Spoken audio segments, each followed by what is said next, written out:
রোগ জ্বালা যন্ত্রণা সহ্য করতে না পেরে বিষ খেয়ে আত্মঘাতী এক বৃদ্ধা। পূর্ব বর্ধমান জেলার মন্তেশ্বরের উত্তরপাড়ায় বছর দুয়েক ধরে রোগ জ্বালা যন্ত্রণা সহ্য করতে না পেরে বিষ খেয়ে আত্মঘাতী এক বৃদ্ধা।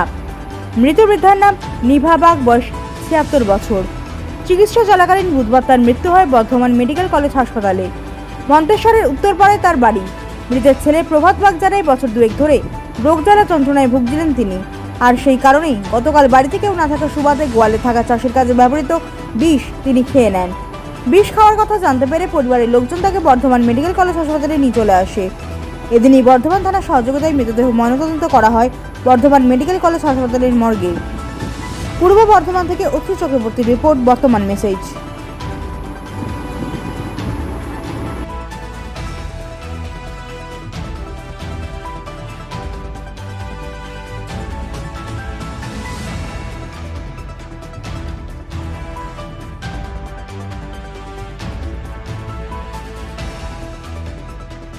হয় আপনার?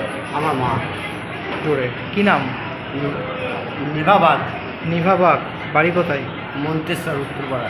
মন্তেশ্বর উত্তরপাড়া। উত্তরপাড়া। কি হয়েছিল কি? ঘাস ধরা ওষুধ খেয়েছি কেন? 2 বছর ধরে, মানে শরীরে অসুস্থ ছিল, রোগ জ্বালা যন্ত্রণায় ভুগছিল।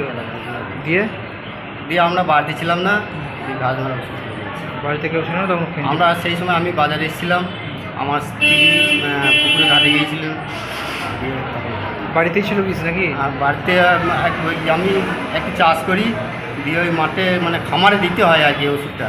এবার বাড়ি বলতে কি আমার একটা পৌর বাড়ি লাগা, পৌর বাড়ি আছে, সেখানে গোয়াল আছে, আমি সেইখানে সেপারেট জায়গাতেই রেখেছি। কিন্তু জানতো সবাই, জানে সবাই, আমিও জানি, আমার বাড়ির সবাই জানে যে মানে ঘাস মানে ওষুধটা আছে।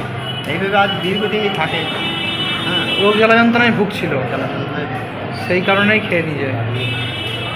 কবে খেয়েছিল? কালকে, কাল খেয়েছিল। গতকাল। তোমার নামটা কি? আমার নাম প্রভাত বাগ।